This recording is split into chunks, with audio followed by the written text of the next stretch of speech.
Agrigento l'attivista del Movimento 5 Stelle e candidato al Consiglio Comunale Ivan Italia sollecita il recupero dei giochi per bambini a lungomare di San Leone. Ascoltiamo Ivan Italia. Da tempo ormai i giochini per bambini al lungomare a San Leone sono in condizioni inaccettabili oltre che pericolose.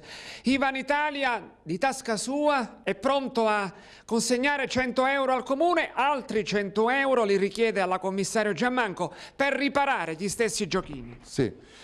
Siamo fatti una passeggiata a lungomare con gli amici del Movimento 5 Stelle e abbiamo notato appunto la pericolosità e il degrado che c'è, l'incuria che c'è a lungomare Falcone e Borsellino.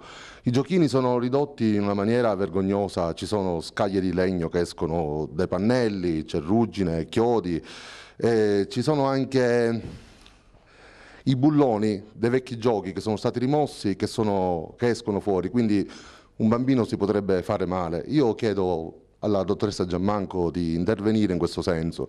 Noi siamo pronti, oltre che dal punto di vista economico, abbiamo raccolto